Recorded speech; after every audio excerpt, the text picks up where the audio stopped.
I'd like to call the public hearing to order on the solar and wind energy systems local law. Please rise, we'll pledge the flag. I pledge allegiance to the flag of the United States of America and to the republic for which it stands, one nation, under God, indivisible, with liberty and justice for all. Please be seated. Okay. At this time, the town clerk will read the public notice.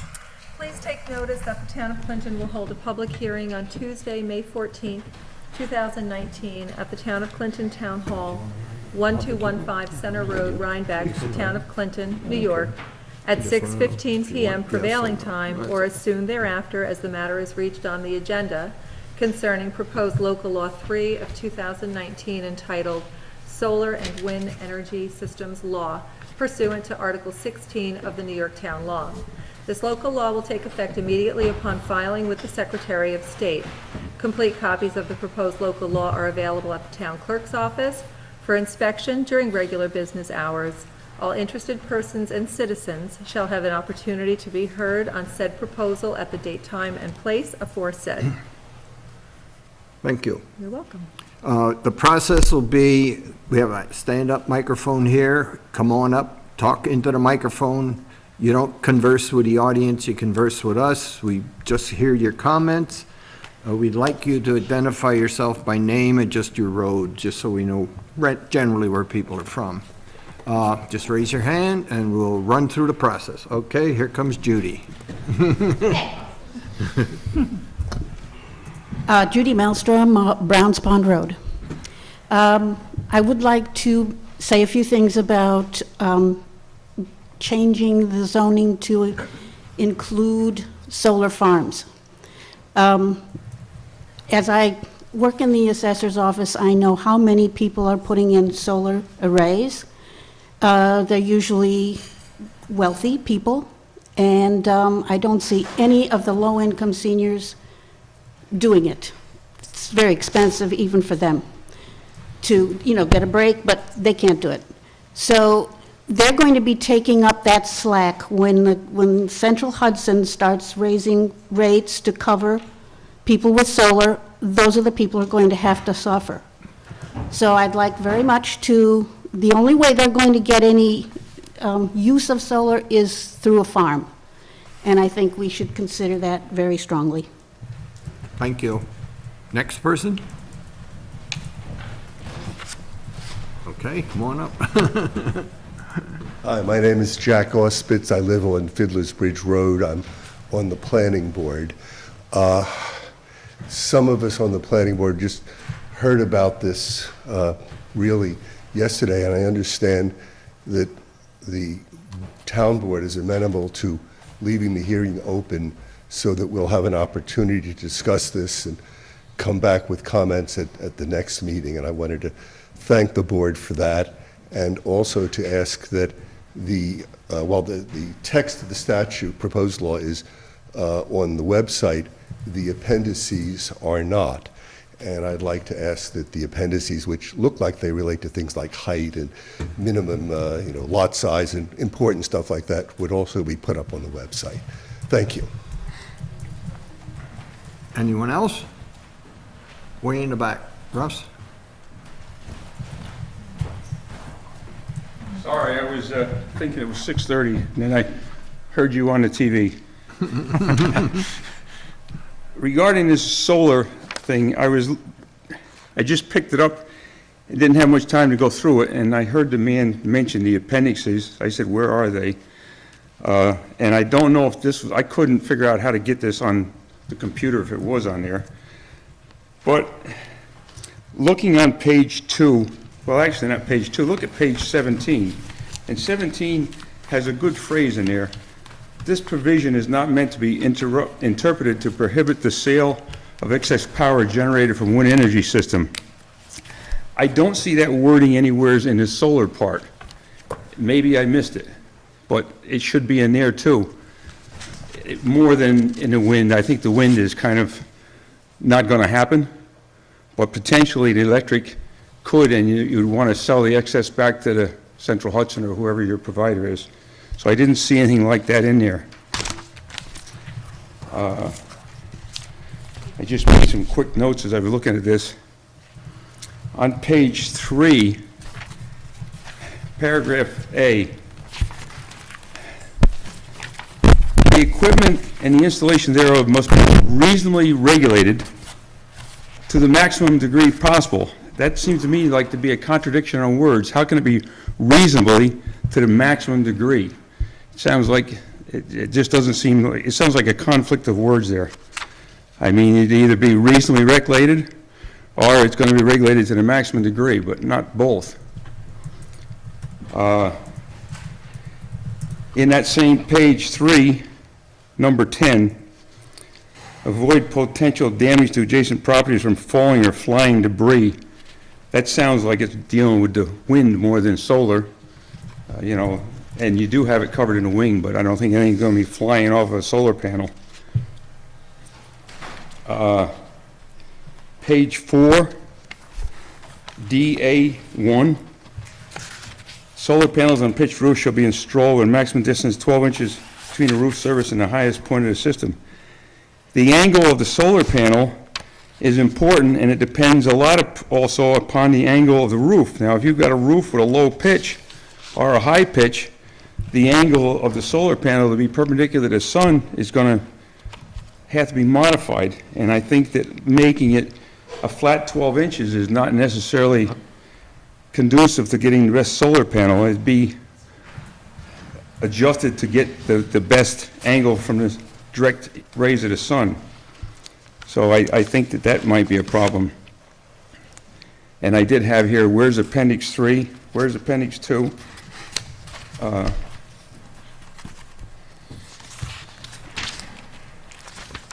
As I said, I was just going through these and heard you people on the TV, Ray giving the instructions for Carol to start reading. I didn't run here, I drove there. So Good thing you live close.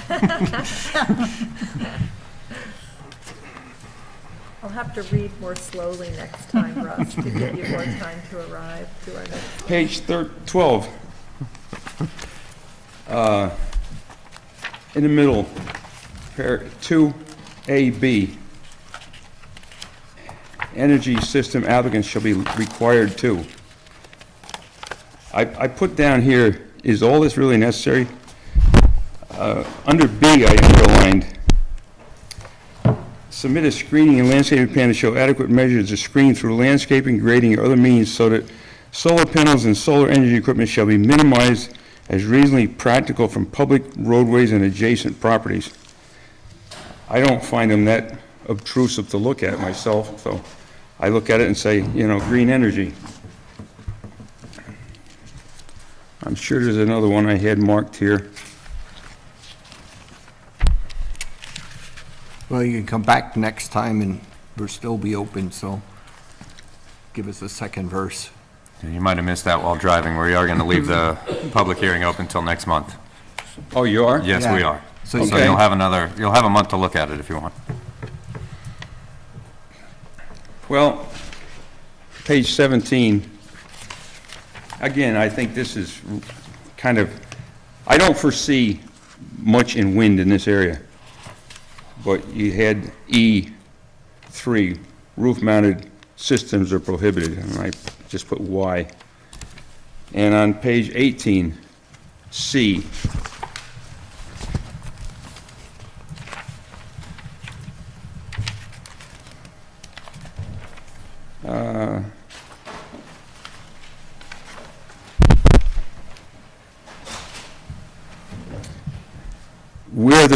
where they're allowed, utilizing a blade-style design on a lot greater than 1 acre in size may exceed a blade length, radius of 3 feet, provided such lot is not in the hamlet, residential hamlet, medium residential, MR1, or clustered residential. I put Y. You could have a piece of property in hamlet, realizing it's only 1 acre zoning, but somebody could have a bigger piece of property, then why would they be restricted from having it? Maybe if you said on lots less than 1 acre or 1 acre or less, but I don't understand why you just have that total restriction.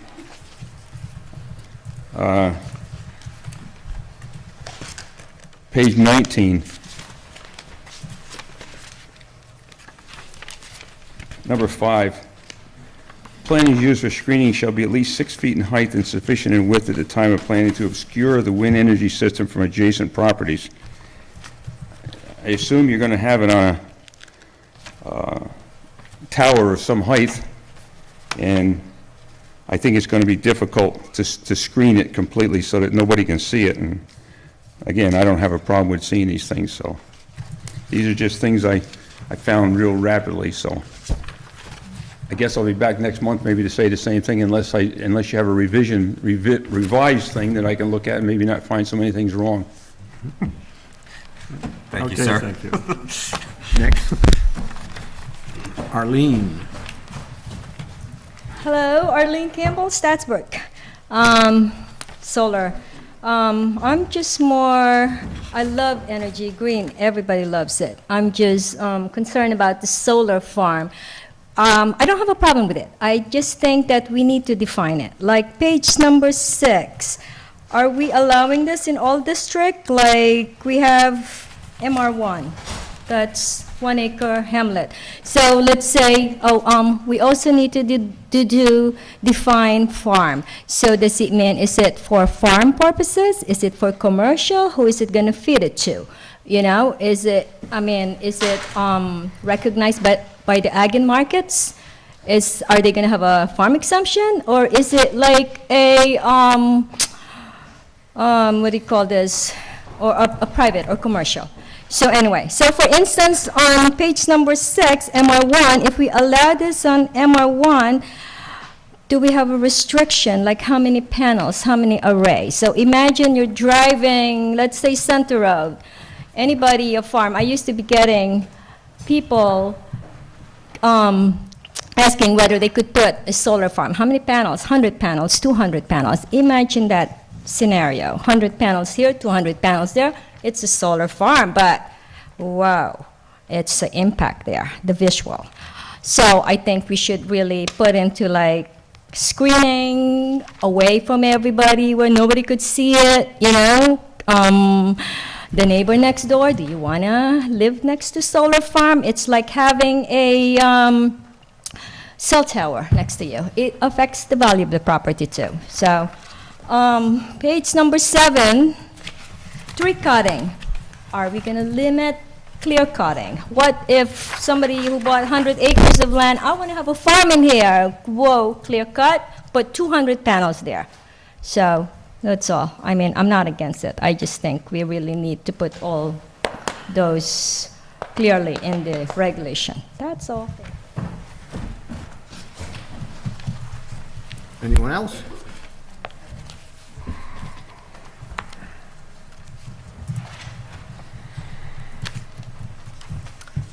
Judy Canham from Longview Road. My question has to do with system capacity for Tier 2 solar system. It specifies on page 5, section E, system capacity up to 25, kilowatts AC that generate no more than 110% of electricity consumed on the site over the previous 12 months, or an estimated usage of no more than 110% of electricity consumed over the previous 12 months based on new construction. The scenario of concern is if someone plans to buy an electric car, 2 electric cars, and that rate of consumption is not figured into their previous 12 months of consumption. So if there's some way to incorporate that type of future usage into the plan. Capacity.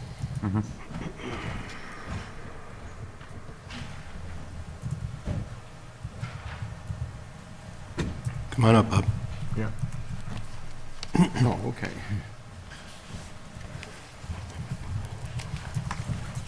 Good evening. Robert Maripodi, West Meadowbrook Lane. My main concern with the proposed law is the Tier 3. provision. And specifically for the turbine wind alternative energy equipment. It's the height that bothers me. I think we should really seriously consider height restrictions and what is going to be the end result of a mass amount of them on any given property. You mean wind? Exactly. Because the screening provisions are not going to hide a turbine that's 20, 25 feet in height. It may hide the equipment at ground level, and I can see a major concern there from neighbors and creating a really bad view shed onto properties that are wide open. It kind of flies in conflict with our comprehensive plan, and so I don't really see the connection between allowing this type of large mass solar farms or alternative energy farms, solar and wind, that would work in this small town. Thank you.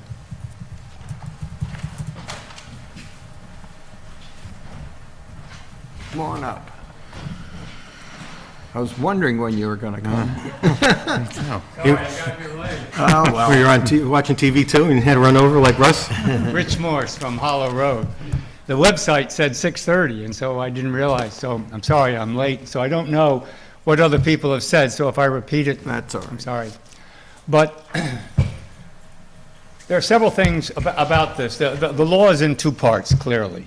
And the solar law is very sensible, very clear.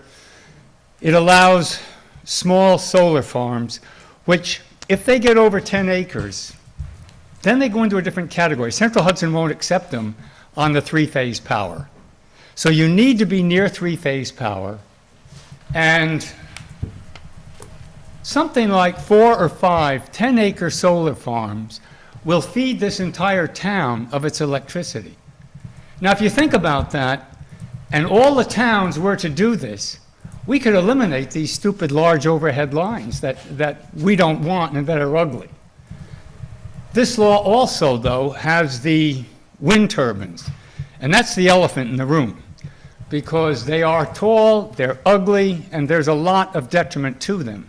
However, when you put the law together with our zoning, and you take our location, 3 things come clearly up. One is we're on the leeward side of the Catskills. You don't see wind towers after the mountain. It would take a huge tower to pick up the wind. In order for that to happen, the only place that's at all feasible is up on the ridge, and our zoning doesn't allow that. The part of the wind towers that are allowed are the ones that are 3 foot, I believe, in radius, the small ones for homeowners' use. They're not obtrusive, they're fine. And if, in time, these tall wind towers became efficient at a lower level and they were still ugly, they still have to go in front of the planning board for setbacks and for screening. So the law really covers it very well. If the law didn't cover anything about the wind towers, then we're leaving ourselves open for somebody just to come in and put one up and say, well, it's not against the law, why can't I do it? And then sue us later. And, you know, there could be enough money if somebody put a row of them on the ridge that it could be costly to get that straightened out. So I think the law really covers these things quite well. And I encourage strong support of it. And thank you very much. Anybody else? I saw we got a couple latecomers coming in.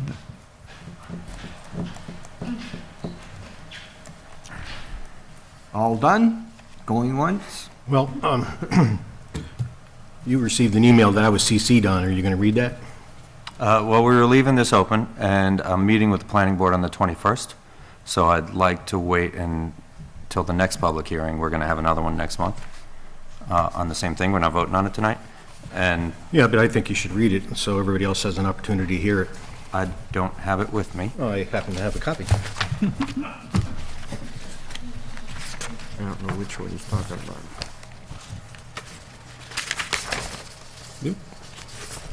Take one, pass one down.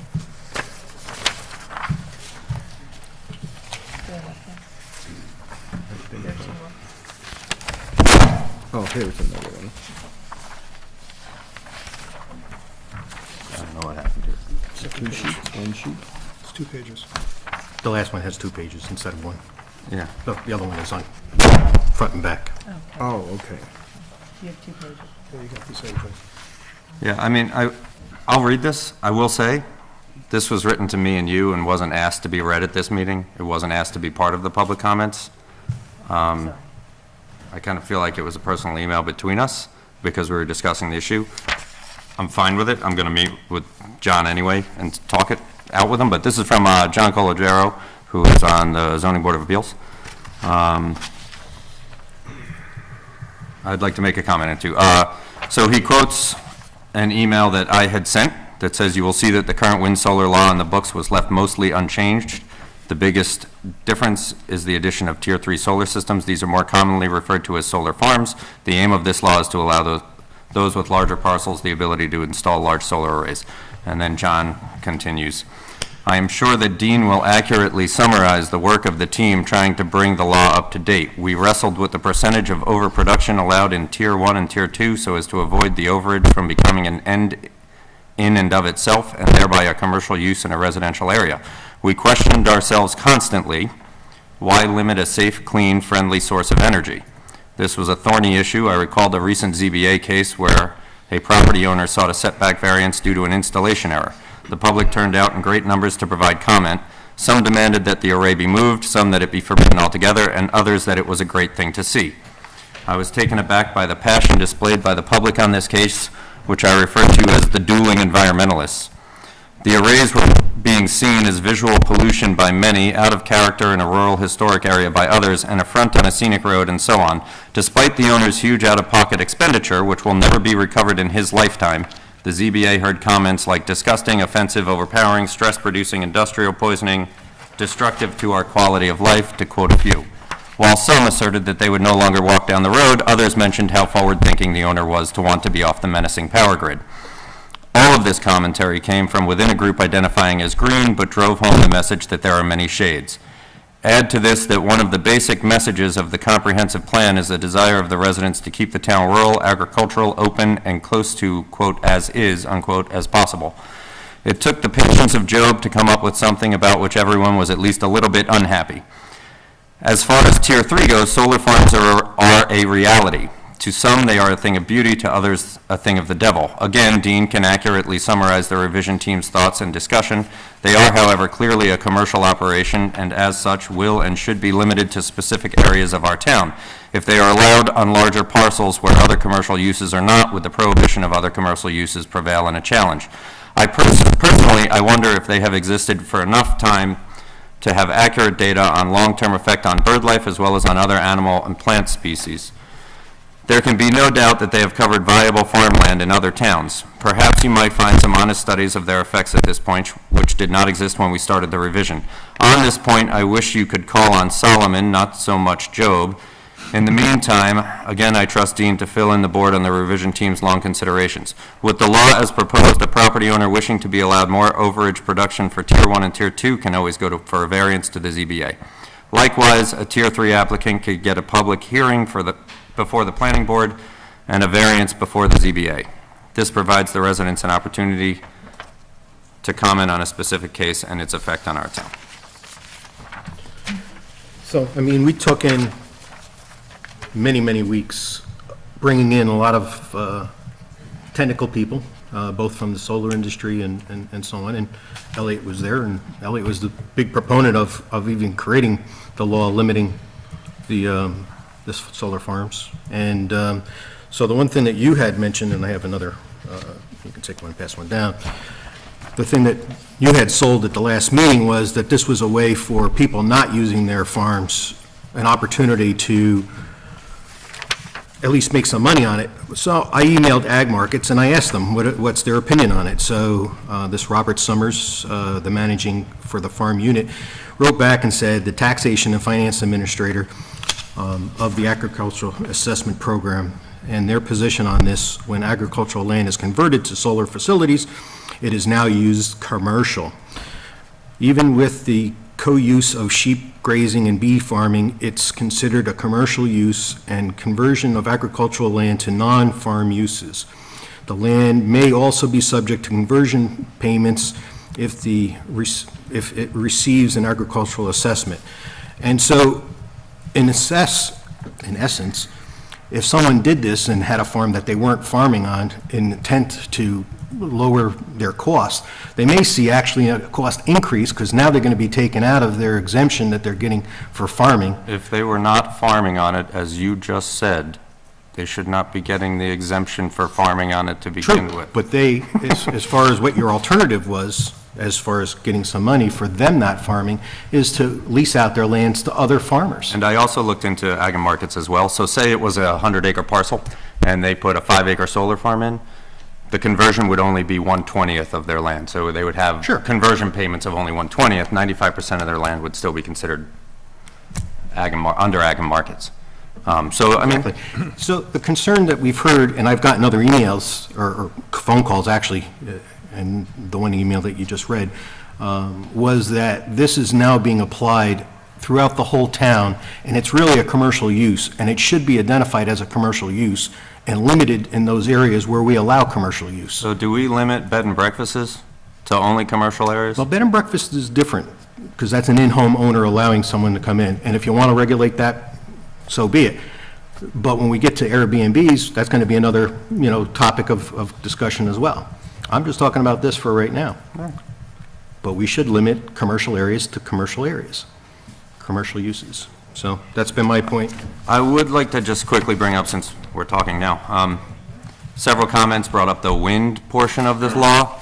The wind portion of the law as written is almost exactly what is currently on our books, and it was unanimously approved by this board in 2015. So I didn't change the wind portion. I'm happy to discuss that. I'm happy to separate it out if we want. I'm happy to have that conversation, but it was unanimously approved by the town board of this town, including Dean Michael, Ray Overly, Elliot. Nancy and I weren't on the board at the time. So, and then there's one reference to birds in here, and I know Dean has mentioned birds as well a couple of times. And so I have been looking into it, and so birds,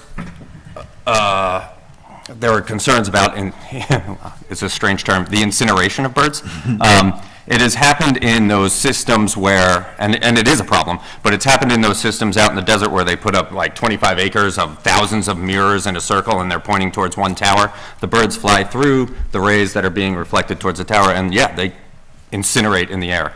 But it has not been seen at all with solar farms per se. The flat panel. Yeah, the flat panels on the ground.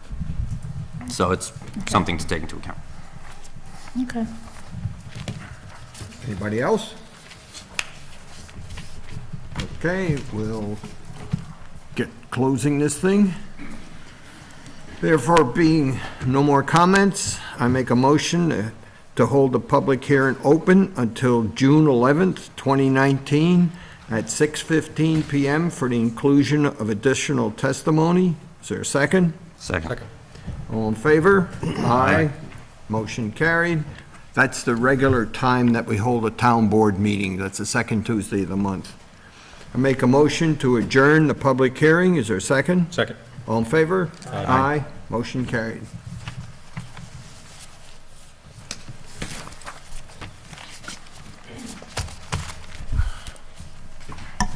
Okay, now we'll do the next public hearing. Next public hearing is on conference centers and dude ranches. Moratorium. Okay, please rise. We'll pledge the flag. Exercise tonight. I pledge allegiance to the flag of the United States of America and to the republic for which it stands, one nation, under God, indivisible, with liberty and justice for all. Okay, please be seated. This is the Public hearing on local law 2, moratorium on conference centers and dude ranches on May 14, 2019. This time, the town clerk will read the public hearing notice. Please take notice that the town of Clinton will hold a public hearing on Tuesday, May 14, 2019, at the Town of Clinton Town Hall, 1215 Center Road, Rhinebeck, Town of Clinton, New York, at 6:25 p.m. prevailing time, or as soon thereafter as the matter is reached on the agenda, concerning proposed local law 2 of 2019 entitled Conference Center and Dude Ranch Moratorium pursuant to Article 16 of New York Town Law. This local law will take effect immediately upon filing with the Secretary of State. Complete copies of the proposed law are available at the town clerk's office for inspection during regular business hours. All interested persons and citizens shall have an opportunity to be heard on said proposal at the date, time, and place aforesaid. Okay, we'll open up the floor to comments. You know the rules. Come on up, talk into the microphone, name, address, and be specific so that we can know what you want and how to change things. Anyone interested? I'll start. All right, be first. Hi, good evening. My name is Victoria Polidoro. I'm an attorney at Rodenhausen, Shaw and Polidoro, here on behalf of Stacy Higgins, owner-operator of the Old Adrian's Farm in the town of Clinton. I did submit written comments in opposition to the moratorium yesterday, and you should have all received a copy. If not, I can get you that. I have. So I'm just going to summarize the important points tonight. I won't take too much of your time. The first is that a town cannot unreasonably restrict a farm operation in an agricultural district. Mrs. Higgins has applied for site plan approval for a Dude Ranch Conference Center to allow her to operate basically a rural event venue for up to 100 people on her farm. She would use vegetables grown on farm. She would market beer that is grown from hops on her farm and brewed on her farm, eggs, possibly meats, etc. This is considered on-farm marketing, and it's protected in New York State as part of an agricultural operation. If this moratorium is adopted, it would prevent Mrs. Higgins from being able to proceed with her application.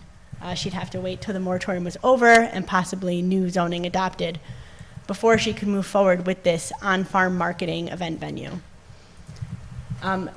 In the past, this issue of moratorium has come up before, and the Department of Agriculture has reviewed moratoria in other communities and has determined that as applied to an agricultural operation in an ag district, a moratorium like this unreasonably restricts a farm operation because it prevents the farmer from being able to apply for approvals. We're not saying that there should be an automatic approval, just that you should not hinder the ability of a farmer to move forward with those approvals. Yeah, I mean, I was sitting here on the solar law, I've heard people like Clinton's agricultural resources, you like the farms, you like the rural aesthetic. And so a moratorium which makes it harder for farmers to operate, harder to supplement their income, really runs counter to those values, and I think it does a disservice to the town. Second, I do think the moratorium is misguided and won't achieve its goal. From what I've heard, I'm from nearby and I read the paper. It seems to me that one of the purposes of this moratorium is due to to prevent the proliferation of these rural event venues throughout the town. A lot of these venues are operating without approvals currently. There was an article in the Poughkeepsie Journal about a secret hotel. To me, secret means it does not have approvals. Otherwise, it would not be so secret. So what this moratorium does is it prevents people who are seeking approvals, going to the planning board, going through the process, and it really does nothing to stop or discourage people that are operating illegally and people that will operate without getting those approvals. Right now, as part of site plan approval, the planning board can look at things like landscaping, hours of operation, noise issues, adequate parking, adequate septic, etc. They do have tools to mitigate adverse impacts to neighbors for small-scale operations such as Mrs. Higgins. you know, the town can continue to adopt zoning, can continue to do this without preventing operations such as Ms. Higgins from moving forward. Basically, we believe this moratorium punishes those seeking approvals trying to follow the law, while doing nothing to stop the real problem, which is all of these event centers which are not permitted. So we ask two things if you are going to move forward with the moratorium. First, we ask that you exempt agricultural operations in agricultural districts. This would bring it in line with Section 305A of the Ag and Markets Law, and would also help farmers looking for legitimate ways to supplement their on-farm income. Second, in fairness, we ask that you exempt applications that were submitted either before the adoption of this law or even before tonight's public hearing, just so that you're not punishing people who were seeking to follow the process and who have done everything they could do to get those approvals. Thank you.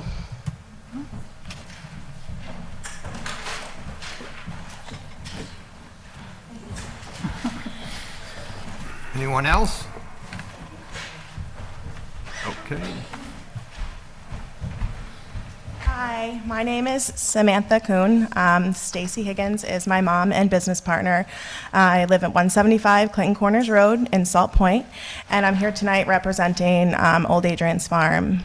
Victoria said a lot of the things that I also wanted to say, but I'm going to touch on a more personal level because this is our livelihood. This is completely 110% personal. I do have some packets that I'm going to hand to the board if you don't mind. It's the letter from our lawyer. It also has some letters of support from people such as the Winnicke Land Trust, which our land is protected and has an easement with. It's from Dutchess Tourism and Dutchess Chamber of Commerce.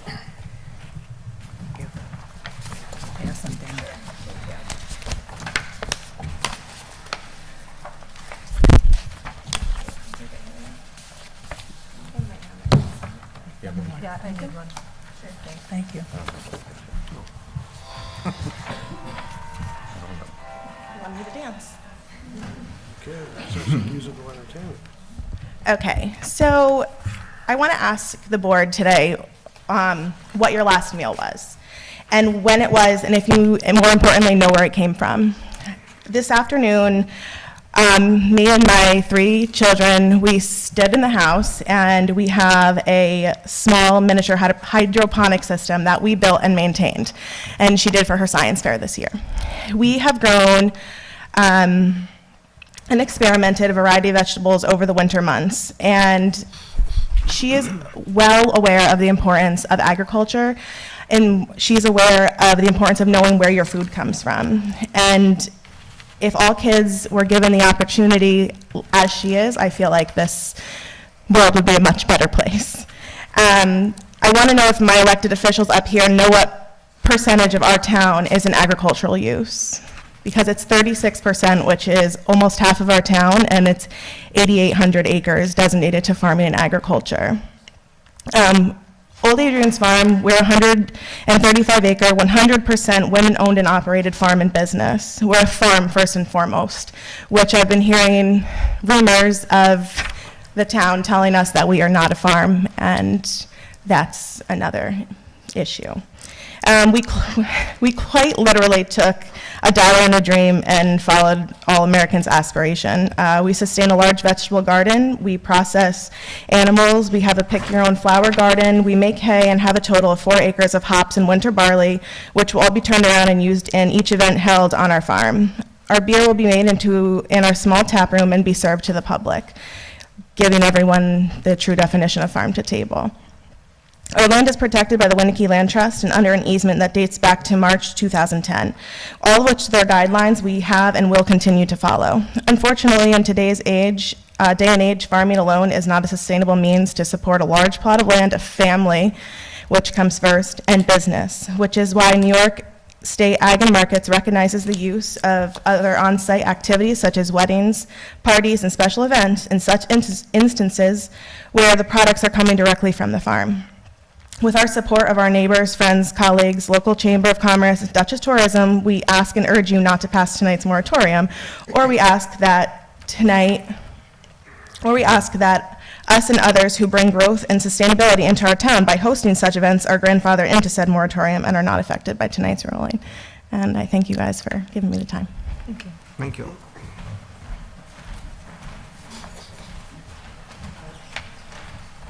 Shorter than the rest.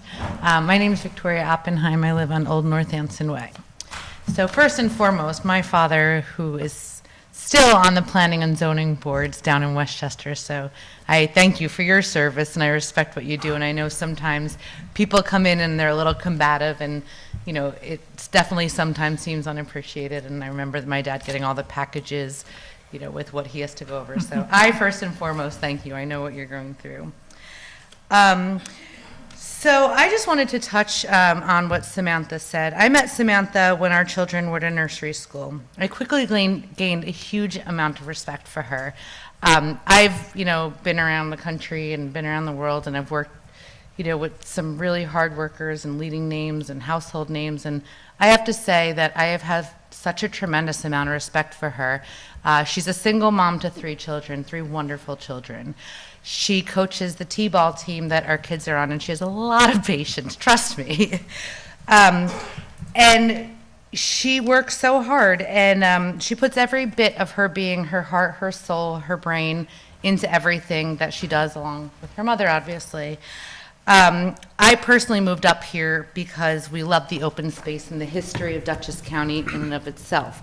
And Old Adrian's Farm, it's actually the oldest farm in Dutchess County. I have a lot of pride for living in Dutchess County, and I love when my friends come up and visit and I show them these beautiful and breathtaking vistas. And, you know, we live over where the rail used to go through, you know, the village of Millbrook, through that. It actually ran through on our property. And so, I think it's so cool to share the history. But what I also wanted to say was, Old Adrian's Farm, I don't know if you've ever been, but it's such a gorgeous place, and it sits up on the hill, and the sunset, it's so breathtaking. So Samantha and her mother want to share, you know, this beauty with other people who want to have momentous occasions and want to have, you know, things to celebrate life. But there's also another aspect to Old Adrian's Farm, which I also think you should know. If you don't know any of these charities, you know, I'm happy to tell you which ones they are, but they've hosted for free, you know, Sparrow's Nest Charities, the Millerhurst Farm fundraiser. They just had a casino night for a Rotary Club, which, as you know, also does really amazing things around the world. So this isn't just necessarily about business. Samantha and her mother do so much for the community. There's so many things that they do that you don't even hear say. They're not, you know, big gloaters and stuff like that. They're actually rather modest. But I also know that neighborhoods don't really exist anymore. You don't see kids, you know, playing with their bicycles in the streets or running through people's yards now to get to their friends, which probably wouldn't be very highly looked upon by a lot of landowners. And she wanted to do, you know, block parties where her neighbors can kind of come and, you know, everybody can meet and get together. So I just want you to consider that, you know, like she said, you know, 2 women, a single mom and, you know, her mother, and they're doing amazing things. And if you haven't visited, please do, but, you know, please reconsider what you're doing. So thank you so much. Okay, come on up. Hello, Justin Carroll, Deer Ridge Drive. I'm a member of the planning board as of a few months ago. And since I've been on there for only a few months, I'd say we've averaged about 1 application a month looking to come in as a conference center dude ranch. And as you can see from the law, it's very short. It's about half a page. The moratorium itself is about 5 or 6 times that long. And I think this is going to some of the other conversations we're having about Airbnb, about solar farms, about cell towers, things that start bridging the divide between personal use and commercial use, and how does that impact our neighborhood. And just like some of those other laws are 16 and 20 pages, I really think that any law that's going to touch on a conference center or an event really needs that kind of detail. I just want to kind of list some of the things that I would like to see in a law, especially as a member of the planning board, to give us guidance in the same way that some of those other sections do. None of these things are in there right now. So for instance, means of access to the property. Do you need one entrance or two entrances? Is it accessible by emergency vehicles, depending on the number of people that you have there? Does the entrance have to be from a state or county highway, or can we have 100 people at a time going up and down our one-lane roads, perhaps not paved? How many, right now, the three things to the law, it's minimum acreage, setback for the house, setback for the parking lot. That's basically the substance of the law. What we've seen with some of these buildings that have gone up is that depending on where you put the building and where it's facing, we have lighting and sound and some other things that can be going directly into the neighbor's house. And so I think it would be helpful to have some kind of event site management review where we can see, is there going to be sound amplification? Is that going to be going into the neighbor's yard? At what decibel level do we think is acceptable? Going back to the zoning districts, right now the dude ranches and conference centers are allowed in the C, AR5, and AR3, which is most of the town. And again, if we're having 200-person events 2, 3, 5 times a week, is that something that we do think belongs in 80 or 90% of our town, depending on where you live? And then use of the facilities, right? What is it being used for? What are the hours of operation? When can I play my music? When can I have people coming in and out of the property, perhaps drinking and driving? Right? What are those hours, and is it safe for the residents around there? I think all of these things would be dealt with in a good law. We don't have that on the books for conference centers, and it's making it extremely challenging for the planning board to do anything, because we've got people coming in and making secret hotels. If you read the article, he said, I'm a conference center dude ranch, because that's what they were approved as. We heard from people tonight who want a rural event center under the conference and dude ranch law. The definition says, it's a conference center, it's meetings typically for business, but then there's a second sentence which says, or anything which kind of people get recreation or pleasure from, which can be anything. And that's what we've seen. And that's why I think it is important for all of us to take a breath and think about, what do we want in our town for these spaces? Let's have a discussion and figure out what it is. And I'm not going to weigh in on any of that or any specific venue or anything else tonight. I just think that we need to be thoughtful about it, because like cell phone towers and solar farms, these are things that could really impact our community. And I think we'd all benefit from really doing some serious work and thinking about what we want that to look like. So, thank you. Thank you. Anyone else?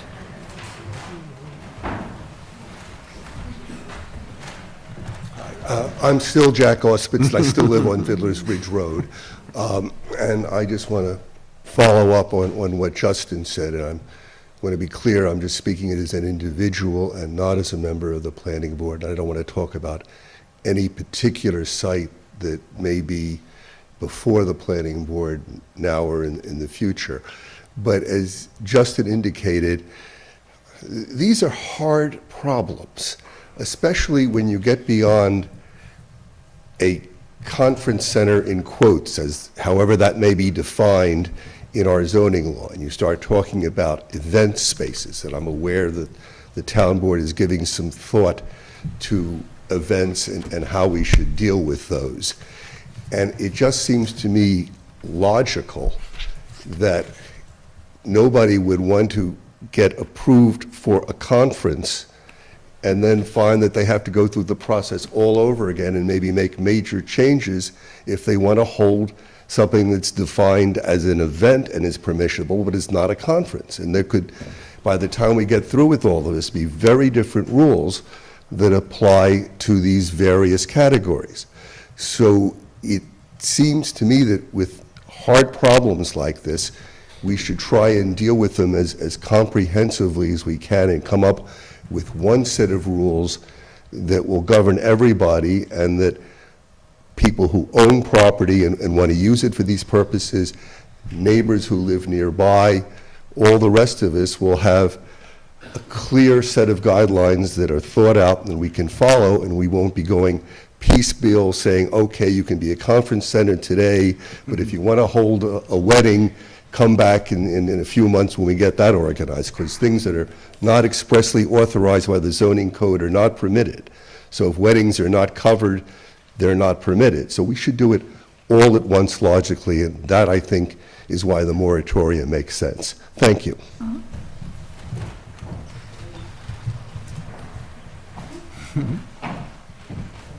Hello, my name is Allison Phillips. I'm an attorney with the law firm Young Summer, and I represent a resident of the town of Clinton who unfortunately wasn't able to make it here tonight.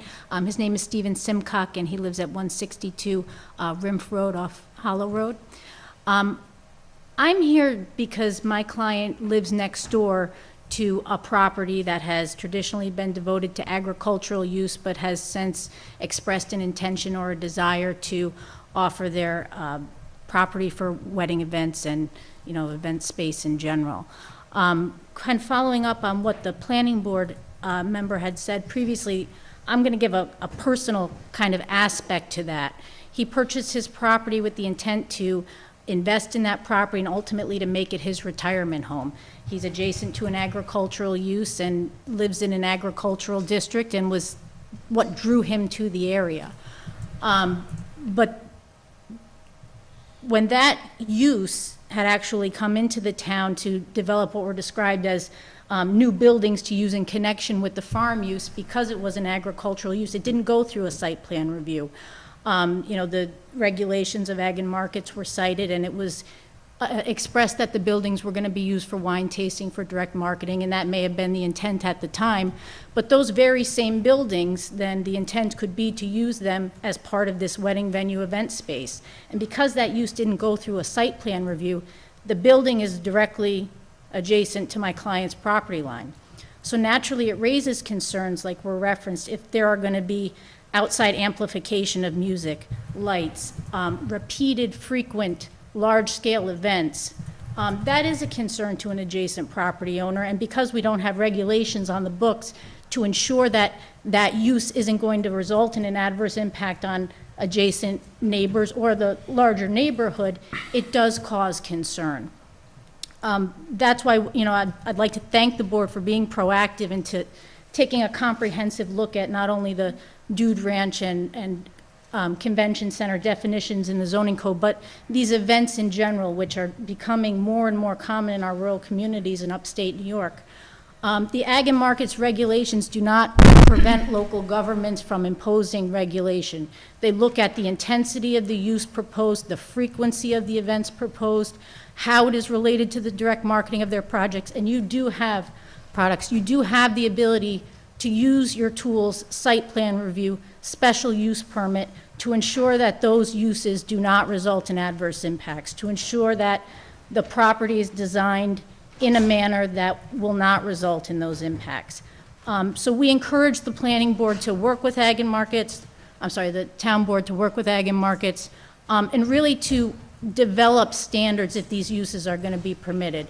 Not only focusing on where in the town they should be permitted with good access to improved roads, but also how they should be permitted. And we would submit using a special use permit authority, some tool where you can impose reasonable conditions on the use to ensure that it is operated in the manner that's represented in an application, that you can impose conditions to limit hours of operation and also require mitigation measures like limitations on outside amplification of music, if that's appropriate for a given site, given the surrounding neighborhood and adjacent uses. So, we thank the town board for taking a proactive approach and starting this conversation. We're going to be involved and appreciate the ability to make comments tonight. So, thank you. Thank you. I just wanted to... Oh, a repeat? Yeah. Just a few further comments, if that's okay. I hope you don't mind. So what I wanted to say was, I definitely, based upon what they want to do with Old Adrian's and, continue what they're doing, I don't think of it as a conference center. I know when I think of a conference center, I think of, huge space where an entire, district of a corporation is going for the weekends, or a president's council or a president's conference. So to have a capacity of up to 100 people, is not what I think of as a conference center, but I understand the wording. As far as, I believe it was the gentleman from the planning board was talking about, drunk driving and stuff like that. Dutchess County, I'm not sure exactly what site it is. If you Google it, you'll find it.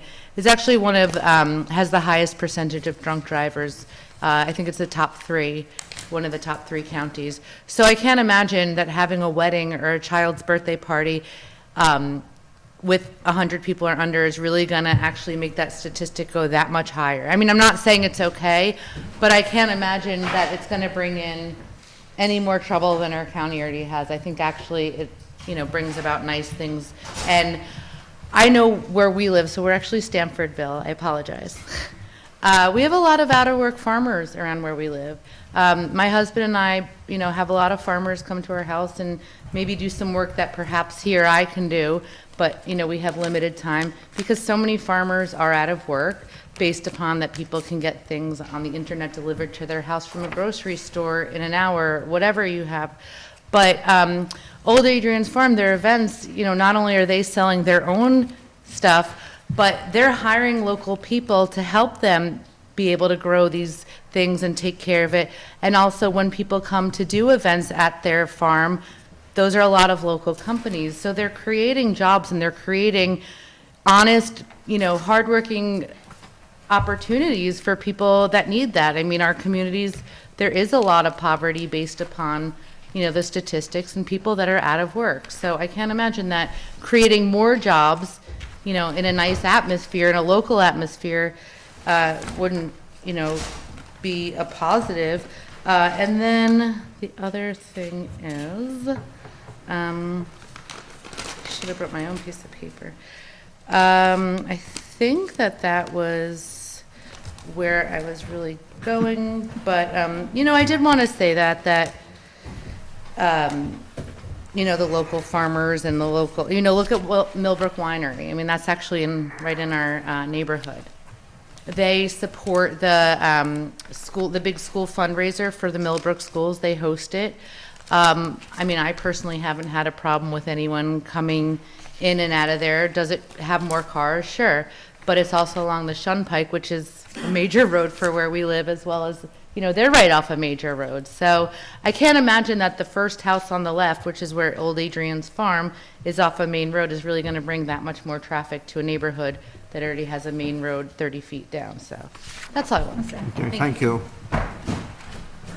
I just want to support the moratorium for the conference center. We're not against the events. Our town is beautiful. Everybody wants to have a country weddings, events, you name it, whatever.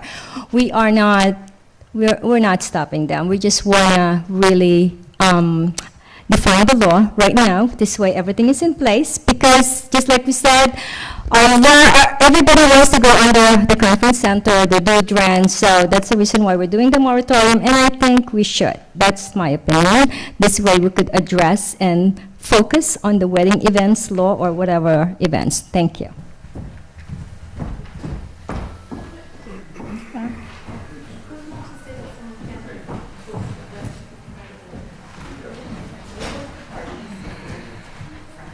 Hi, I'll be brief. I'm Diana Rush. I'm at Upper Meadows Drive. Our property actually backs up to Old Adrian's Farm. We're thrilled to have them as neighbors. They have made the property beautiful again, which is an asset to our area. They hold events that serve as fundraisers to charities in around our community and have provided some jobs to our small town. I've seen the care and attention everyone at Old Adrian's Farm gives to their property and the people that visit there. So I believe it's a benefit to our neighborhood to have them continue to operate as planned and to bless our area. Thank you. Okay. Anybody else? Okay. Come on up. Well, good evening, Supervisor, Town Board members. I'm Frank Costello Jr., President and CEO for the Dutchess County Regional Chamber of Commerce. And I have also letters of support here from our Chamber of Commerce for not only the Old Adrian's Farm, but for any venue that wants to develop a business in any community. I will pass them out for the record. Actually, take those in the folder. I really wanted to not read from the letter, but more speak to personal experience.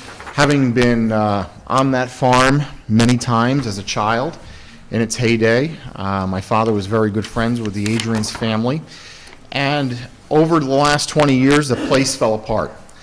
And now you've seen somebody take interest in it and has now dedicated themselves to revitalizing this asset in our community.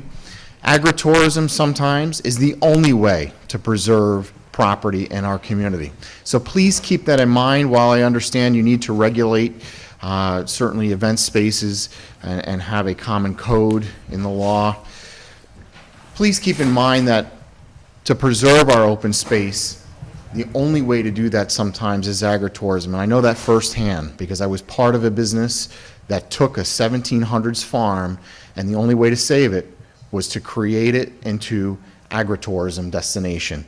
It's now known as one of the largest agritourism destinations in the world, but yet it's preserved to the way it was when we found it in 1992. So it can be done. It can be done in a way that certainly works with the landowners, and I know that's why you're here tonight, is to listen to the comments of them, but take into consideration when you put a moratorium in effect, you can also affect the ongoing operations of an existing company when they're looking to expand, and that could put them out of business, henceforth putting them out of a way to make a living. So please keep that in mind when you're going forward. Thank you for your time.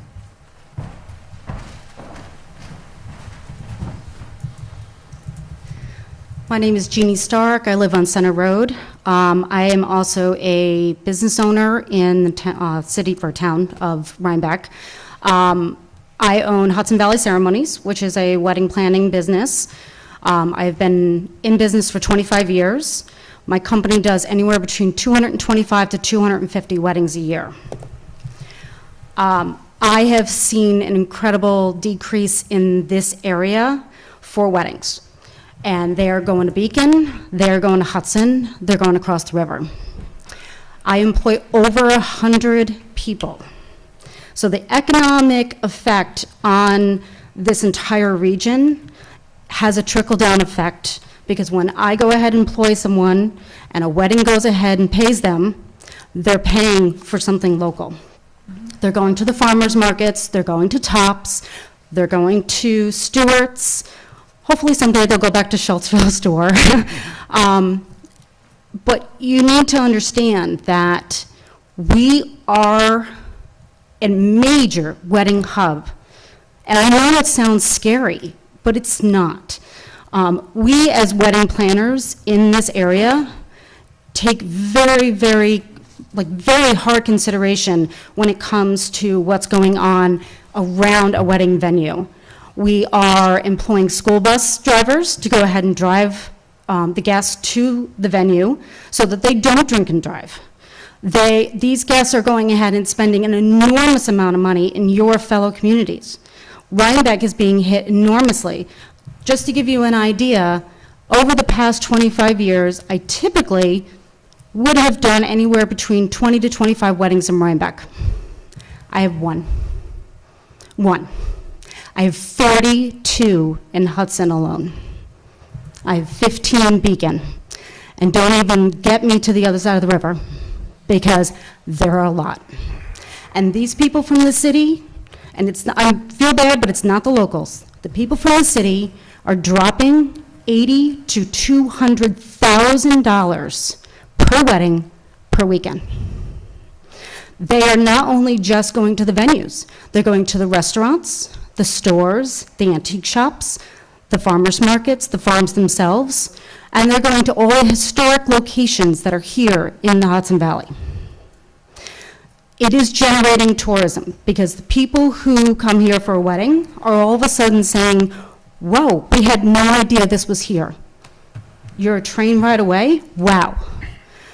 So we live here, but we also need to understand that we can't live here without people bringing money here. Thank you. Thank you. Russ?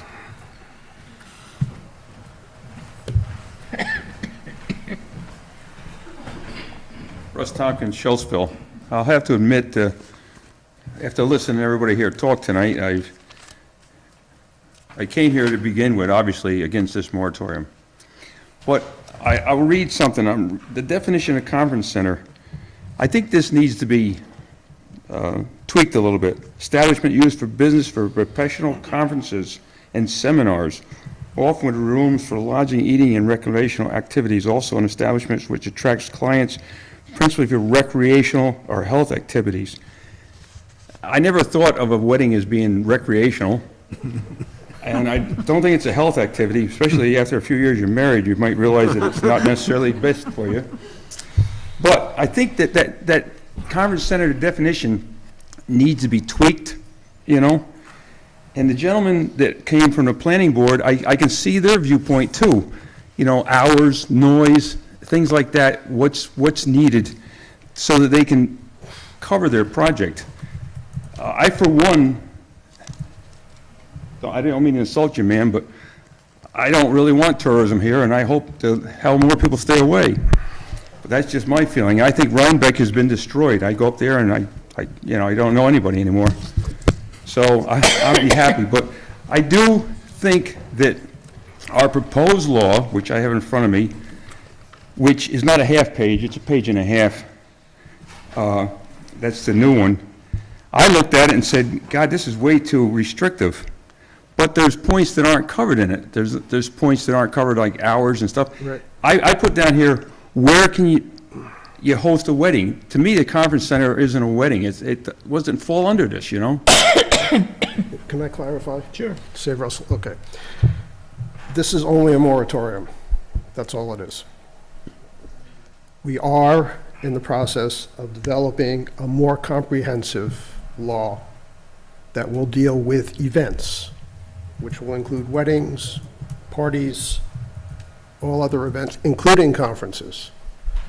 And that will stipulate the kinds of issues you're talking about, as far as access is concerned, as far as time, as far as noise, and all the other issues, hopefully, all the other issues that are involved in planning an event, okay? What we're talking about here tonight, with all due respect to the comments, many of which are very good comments, they don't pertain to the issue on the table. We're not trying to stop anything. We're not trying to prevent anything. We're not trying to stop people from earning a living or market their produce or what have you. All we're trying to do is put a 6-month hold while we consider the implications of a new law that will be more comprehensive and, in fact, will allow farmers and other people with large properties to have weddings, which they can't do now. They cannot do that now. Because if you look at the definition of a conference center, we don't have an event center in our zoning law. All we have is a conference center. And if you read the definition of conference center, it doesn't mention weddings, it doesn't mention graduation parties, it doesn't mention engagement parties or anything else. According to the zoning law, if it's not mentioned, it's not allowed. End of discussion.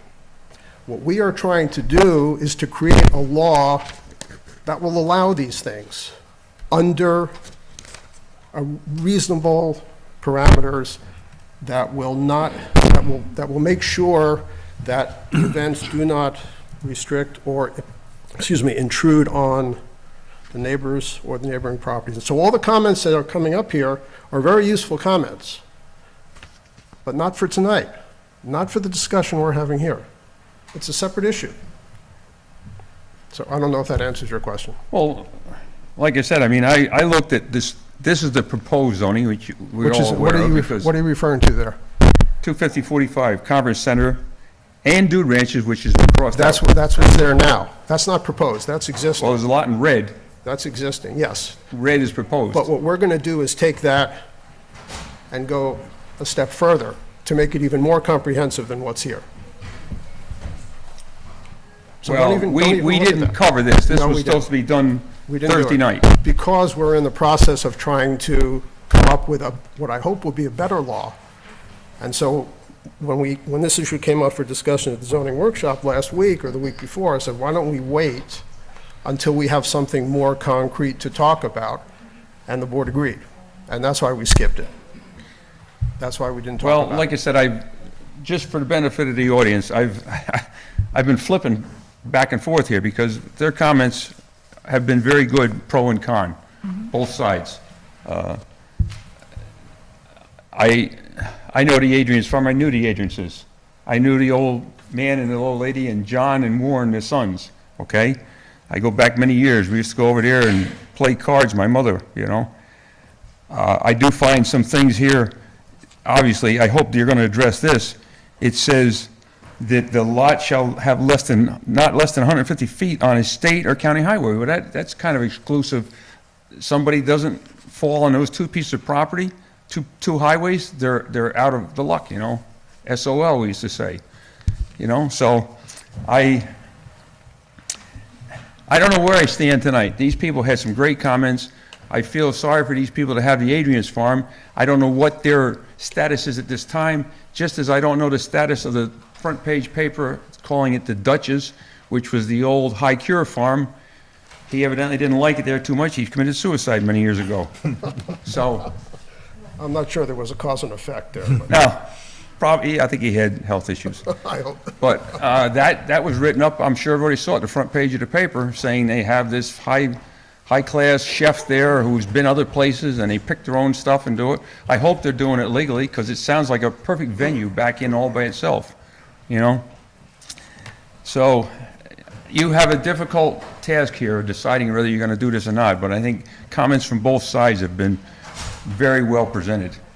And like I say, initially I come in and I said, you know, this is, I got down here, B, excessively exclusive. And then I've got down here other things that I saw, but obviously this is going to be modified. This is not going to be done, so. Yes. I leave it up to your wisdom, and maybe you ought to call Solomon.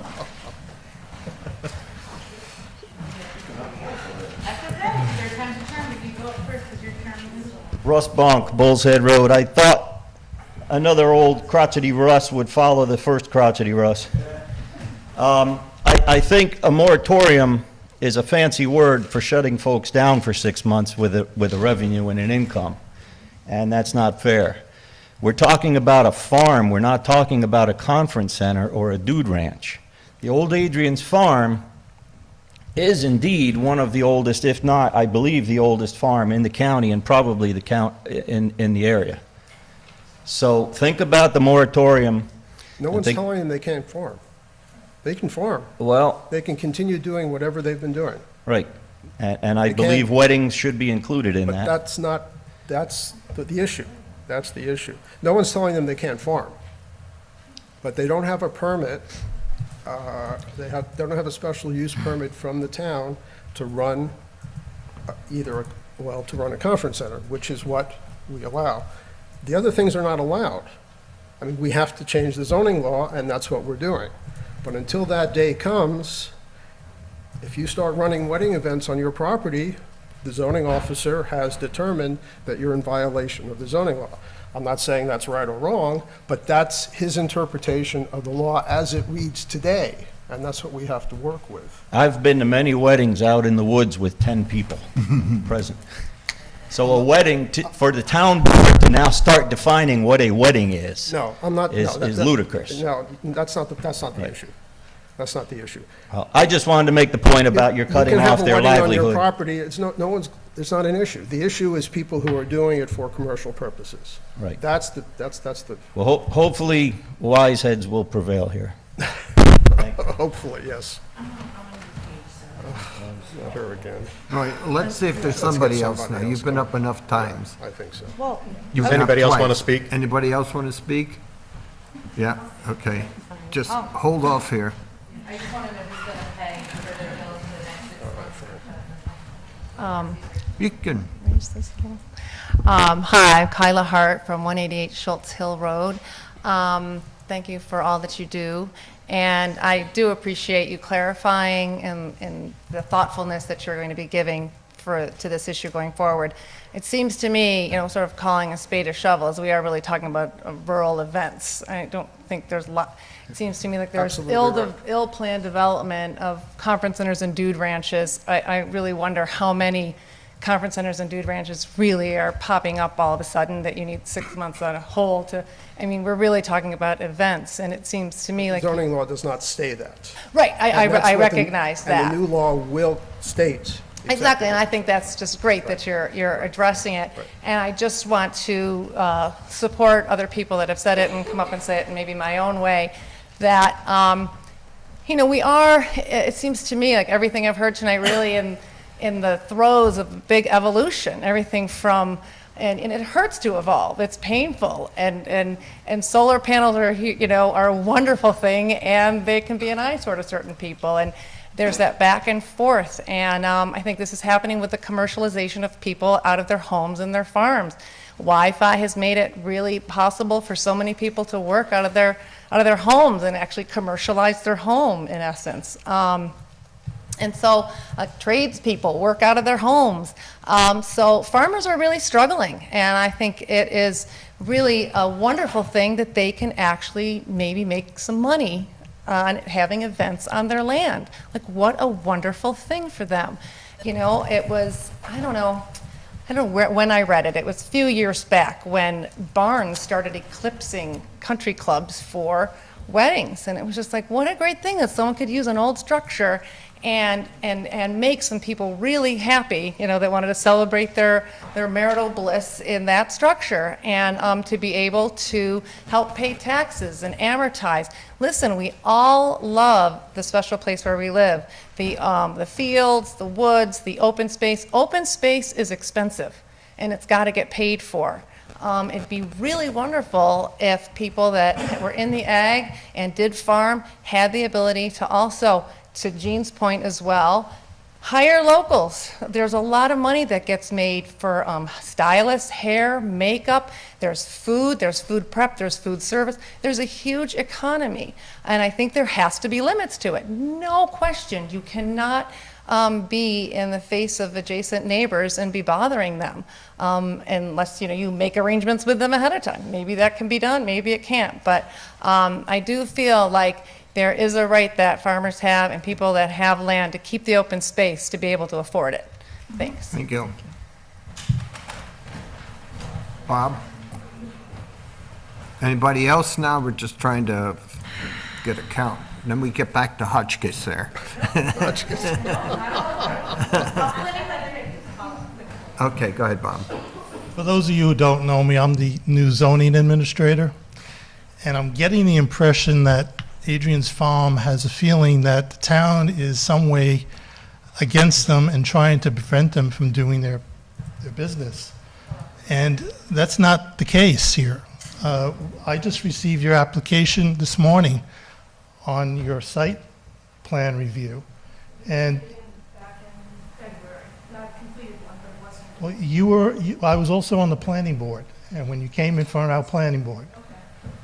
And we told you that you needed to clarify.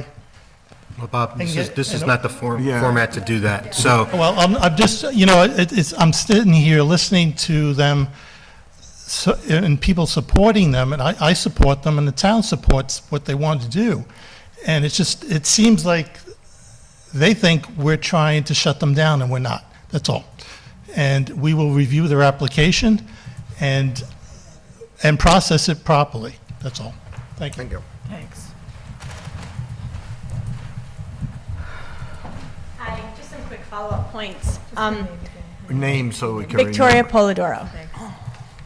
So we were talking about the definition of conference center / dude ranch and how it doesn't apply to events. Well, this is the town's definition, and recreational pursuits, events, that is broad enough to cover these types of events. And so that's why people are coming in under that, because it is what the zoning law allows. And as you know, zoning has to be interpreted in favor of the landowner. So I think I disagree at this point that these kinds of events are not allowed.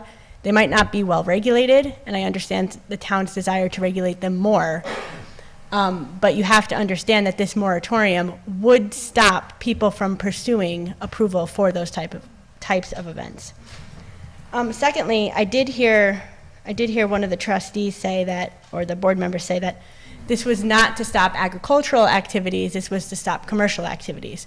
Well, if that's the case, I urge you again to put in an exemption so that it's clear that agricultural activities, which New York State defines as including on-farm marketing events, such as weddings, special events, etc., that include products created on a farm are not subject to this moratorium. In fact, even if your zoning doesn't allow special events in the district at all, ag and markets can trump the local zoning if it's an ag district, if it's an ag operation, so that these events are permitted. So while the zoning is something that Ms. Higgins would like to follow, it's not something that she's required to follow as if it's unreasonable or restricts her operation. So given those parameters, we really do request that you consider some kind of exemption to allow either small-scale operations like Mrs. Higgins to move forward, or to just acknowledge that activities in an ag district on a farm involving ag products are not included in this moratorium. Thank you. Okay, anyone else? Okay, seeing no more hands. Well, I have a comment. Oh, So you do? if nobody else is going to come up and speak. I mean, Carol sent out the letter from the county planner, and if you didn't get a chance to copy it today. It's in your packet also. Oh, it's in the Yeah. packet? Yeah. Okay, I didn't look. Okay. But, Yeah. Didn't see it. So, I mean, I've been opposed to the moratorium. I think the moratorium should be a last resort. I've said to begin with, I'd rather spend the time and money in actually crafting the law the way we want it, addressing those concerns, bringing together the key, principles to, come and help us craft the law, both the farmers and stuff. And even the county planner has concern with this law, the way it's going to affect farming and ag markets. It feels that it's a problem. So, I mean, I felt that the moratorium is a problem to begin with. I mean, but there's also a ripple effect. I mean, we're talking about farms. We also have a winery in town. We have a new winery going up on Hollow Road. We got our fire departments. We got our churches. I mean, technically, they would all be affected by this. And I think the moratorium is not necessary. I think that we should spend our time and energy to focusing in on crafting the law that fixes the problem rather than shutting people out of business. Can I, quick response? Sure, go ahead. Point taken. However, I don't agree. The comments from the county planning are very useful, very important, as are many of the others that we got tonight, in terms of crafting a law. However, it does say, as I read this, if the intent of this local law is to institute a moratorium on a broad range of potential farm-related uses outside of conference centers and dude ranches, we suggest amending the language, ... It's not intended to do that. But we also got a phone call in the town concerned with the Naylor Farm, which is just north of the Agents Farm. Yes. Who has a wedding venue. Yes. And the people who were having the wedding venue Yes. called up all upset that their wedding is going to be disturbed. Yes. I see this as basically starting a lawsuit that the town is now going to have to bear. We're not, that has nothing to do with this moratorium. I just don't think we need it. The zoning law, the zoning administrator has ruled. Oh, I know what he's ruled. That weddings are not a permitted use. Now, we may agree with that, we may disagree with that. He is within his purview to make that ruling. That's his job. No, I understand Now, that it's been done by two zoning administrators, but rather than the time that we've taken on this moratorium, the last 3 months, we could have actually easily come up with some language to actually fix the problem. We're working on it, believe me. I can tell you firsthand experience, I've put a lot of hours into Oh, this. I'm sure you have. And I've had help from half a dozen people, several of whom are in this room, who have given freely of their time. But we need to get the try stakeholders, create- both the farms, the other venues, Exactly. to have their And input so- as well. Exactly. And I've been getting input from people on the planning board and the zoning board. Absolutely. And our board, and I would encourage anybody here, and I'd be happy to give you an email address or whatnot to give me your comments. I'm trying to get as many comments as I can from as many different people as I can. So to imply that we've been spinning our wheels No, is no, no, I simply didn't not say we were true. spinning our wheels. I said It's not true. we're focused in on this rather than This is a fixing the temporary, problem. no, we're not. We're walking and chewing gum at the same time. Okay? I'm not sitting there letting the clock run out while we focus on the moratorium. I'm working on both issues simultaneously. All we're asking for here, and all the planning board has asked for, is a 6-month stop. not put anybody out of business, not say you can't do anything you've been doing, just stop in terms of issuing new permits. That's it. It's a very narrow question. Right, but if the farm is farming in order to produce for its events, then you're actually telling them not to farm, because now they don't have the event to farm for. Well, but because the zoning officer has said you can't have events. I'm not making this up. He said it. You So let's cannot do the have opposite of a events. moratorium, let's allow it. Well, we could do that. You're not allowed to He's have working events. on that. According to the zoning law, the way it's written, for better or worse, that's what we have to work with. It simply says these things are not, by not mentioning them, they are disallowed. That's the. I Now, read the two interpretations from the two that could be prior wrong, that zoning could be administrators. right. That's clearly a matter of opinion. Well, like I said, that's a ripple-down effect to our fire departments, our churches, our wineries, and everybody else. I just think it's the wrong way to go. Well, but nobody has been telling these organizations that they can't do these things occasionally. That's right. We've been allowing it. So that's why we need to rationalize the whole process. So that's why we should fix it. We are trying. This is the first, to me, this is the first step in trying to rationalize the process. That's my opinion. Unfortunately, Okay. you know, We'll get to it again. Okay. we're going to do it all over again. We'll be here all night. Okay, Can I make a suggestion, perhaps? You know, a lot of venues, a lot of farms. oh, you got to People- tell us who you are. Oh, hi, I'm Samantha again. Still. A lot of places, people plan their weddings a year to 2 years out. You are putting people out of business right now, regardless whether or not that's your personal opinion. It's not true. Can I suggest maybe waiting until the winter months to put this moratorium in effect if you must do so? This way, you're not stopping all these places that are going to be losing money, that are going to be losing, in essence, their They're livelihood. not allowed. I keep coming back to the same thing. We're not telling you you can't have. They're not weddings. allowed, yet they've been done for years They're- and years That's an and enforcement years. issue. That's a separate issue. We can deal with that on a different level. In terms of what's allowed by the zoning, Okay, they are not allowed. I understand what you're saying. That's it. I mean, there's no discussion about that. They are simply not a permitted use in the So town. what, all of a sudden, you know, We're trying to change that. but there's all of a sudden this big thing, and you're, you know, pointing out to, like, me in the crowd that, oh, you're thinking that it's against you. No. What am I no. supposed to think at that point? Okay, No, we're no. going to have to stop this, or we'll be here till midnight. We got a lot more stuff to do. Okay. Yeah, who are you? Hi, I'm Michelle. I've been a resident of the town of Clinton since 1996. And so, Michelle who? Michelle Carlson. And so I was just reviewing the moratorium, and I was taking a look at that the action is necessary in order to protect the public health, safety, and welfare of town residents. And when I listen to what's going on, it sounds like weddings and events on a farm, and I'm not really feeling that that's any kind of a threat to the public health, safety, and welfare of town residents. It looks a little bit like overreach or overthinking something. It sounds like this farm location is trying to do something to enhance the town of Clinton, which I fully support.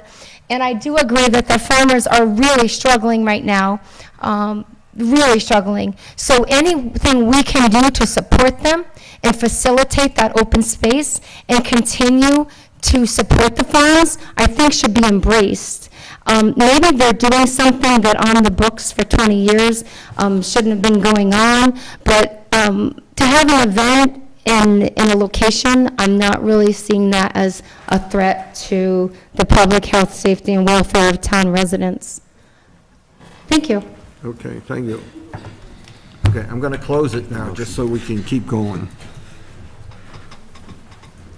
There being no further comments, I make a motion to close the public hearing. Is there a second? Second. All in favor? Aye. Motion carried. I make a motion to adjourn the public hearing. Is there a second? Second. All in favor? Aye. Aye. Motion carried. So that's done. Now we're going to go into the regular business. Real fun.